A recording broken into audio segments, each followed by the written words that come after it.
وہ اس پہ بھی ڈسکشن کریں گے، لیکن کیونکہ اپڈیٹس آ رہی ہیں اور جیسے کہ DGISPR نے بھی ذکر کیا تھا کہ نیلم جہلم ہائیڈرو پروجیکٹ کو بھی اسٹرکچر کو بھی نقصان پہنچایا ہے بھارت نے، تو اس کی ڈیٹیلز ہمارے سامنے کچھ آئی ہیں، وہ آپ کو بتا دیتے ہیں کہ نیلم جہلم ہائیڈرو پروجیکٹ پر بھارت کی گولہ باری، بھارت کی جانب سے آبی ذخائر پر حملہ بین الاقوامی قوانین کی صریحاً خلاف ورزی ہے۔ نوسیری ڈیم دریائے نیلم پر واقع اینٹیک اسٹرکچر کو گزشتہ شب 2 بجے نشانہ بنایا گیا۔ سیکیورٹی ذرائع یہ بتا رہے ہیں بھارتی گولہ باری سے ڈیسینڈرز یونٹ میں اینٹیک گیٹس کو نقصان پہنچا ہے۔ تو وار کنونشنز کی بات کریں، جتنے بھی چارٹرز ہیں ان کی بات کریں، چاہے وہ اقوام متحدہ کے تحت ہو، اس میں یہی بتایا جاتا ہے کہ بچوں کو، خواتین کو اور ایون کہ پانی کے جو ذخائر ہیں، یعنی کہ جو بیسک نیسیسٹیز کی چیزیں ہیں، ان کو نقصان نہیں پہنچایا جائے گا۔ لیکن بھارت نے اس جنگ میں جو پاکستان پر مسلط کیے، بزدلانہ جنگ میں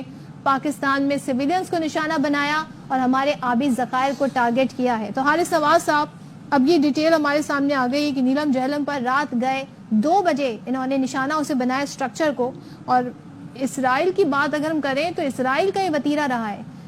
ہٹلر کی یہ کارکردگی رہی کہ اس نے یہ نہ دیکھا کہ کوئی بچہ ہے، کوئی بزرگ ہے، کوئی خاتون ہے، اور ایک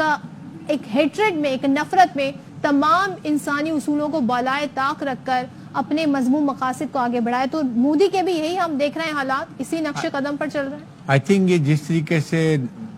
ہٹلر کرتا تھا یا اب نتنیاہو کر رہا ہے، یہ سب وہاں سے خرید کے لائے چیزیں،